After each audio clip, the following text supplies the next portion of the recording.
रस्सी जल गई लेकिन बल नहीं गया, ये कहावत बांग्लादेश के संदर्भ में पूरी तरीके से फिट बैठ रही है। नमस्कार, आप देख रहे हैं एनएमएफ न्यूज, आपके साथ मैं हूं नमता चौधरी। बांग्लादेश में इस वक्त हाहाकार मचा हुआ है, लेकिन फिर भी भारत से पंगा लेने में कोई कसर नहीं छोड़ रहा बांग्लादेश। लेकिन अब मोदी सरकार ने भी करारा जवाब दिया है और जिस चीन में जाकर भारत के खिलाफ बांग्लादेश ने जहर उगला था ना, वो रास्ता ही बंद कर दिया गया है। जी हां, आपको बताते चलिए, देश के प्रधानमंत्री नरेंद्र मोदी और मोहम्मद यूनुस की हाल ही में एक मुलाकात हुई थी।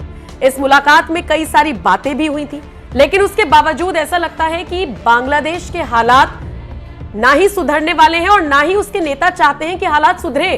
तभी तो जब उन्हें पता था कि नरेंद्र मोदी से मुलाकात होनी है, तो फिर चीन में जाकर भारत को कोसने की क्या जरूरत पड़ गई थी।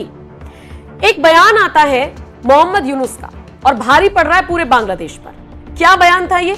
भारत के 7 पूर्वोत्तर राज्य लैंडलॉक्ड यानी जमीन से घिरे हैं। सिर्फ हम ही हैं जिन तक पहुंचने का रास्ता समंदर है, इसीलिए चीन को समुद्र के जरिए व्यापार को बढ़ाना चाहिए।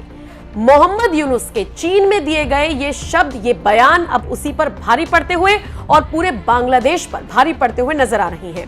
क्या किया है भारत ने? भारत ने ट्रांसशिपमेंट की जो सुविधा बांग्लादेश को दी हुई थी ना, उसे बंद कर दिया है। अब इससे बांग्लादेश को न सिर्फ व्यापार को लेकर नुकसान होगा, बल्कि इससे नेपाल, भूटान, म्यांमार को वो जो सामान एक्सपोर्ट करता था उस पर भी असर पड़ेगा। 8 अप्रैल को बाकायदा एक नोटिफिकेशन जारी किया गया जिसमें कहा गया कि बांग्लादेश के लिए एक्सपोर्ट कार्गो के लिए ट्रांसशिपमेंट फैसिलिटी बंद कर दी गई है। सीबीआईसी ने कहा है कि उसने 29 जून 2020 के अपने पुराने नोटिफिकेशन को रद्द कर दिया, जिसमें बांग्लादेश को भारत की जमीन के जरिए तीसरे देश में एक्सपोर्ट की सुविधा दी गई थी। मतलब आप चीन में जा रहे हैं तो आप चीन की वाहवाही कर रहे हैं, चीन से कह रहे हैं कि हमारे साथ आकर व्यापार कीजिए। भारत का क्या है? वो तो लैंड लॉक्ड है, मतलब 7 ऐसे जमीनों से घिरा हुआ है और हमारे जो 7 सिस्टर्स हैं उनका जिक्र किया गया। हाँ, हमारे तक पहुंचने का रास्ता समुद्र है, तो आप समुद्र में बढ़ावा दीजिए व्यापार को।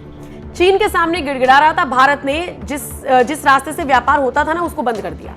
करो अपना व्यापार, समुद्र का रास्ता खुला है ना, करो। अब इससे सिर्फ बांग्लादेश के व्यापार पर ही असर नहीं पड़ेगा, बल्कि जिस जिस देश को वो व्यापार दे रहा था या चीजें एक्सपोर्ट कर रहा था उस पर भी खासा असर पड़ेगा। आपको बताते चले, मोहम्मद यूनुस पिछले महीने चीन के दौरे पर थे। यहां पर उन्होंने कह दिया कि भारत के जो पूर्वोत्तर राज्य हैं, यानी भारत के 7 राज्य हैं, भारत के पूर्वी हिस्से जिन्हें 7 सिस्टर्स कहा जाता है, ये भारत के लैंडलॉक्ड क्षेत्र हैं। समंदर तक उनकी पहुंच का कोई रास्ता नहीं है। तो लीजिए, पहुंच का रास्ता अब नरेंद्र मोदी की सरकार ने बनाने की पूरी तैयारी कर ली है और ये मुंहतोड़ जवाब है बांग्लादेश के लिए, ये मुंहतोड़ जवाब है मोहम्मद यूनुस के लिए। फिलहाल जिस तरीके से ये एक्शन लिया गया है बांग्लादेश को लेकर, आप उसको लेकर क्या राय रखते हैं? कमेंट सेक्शन में अपनी राय हमें जरूर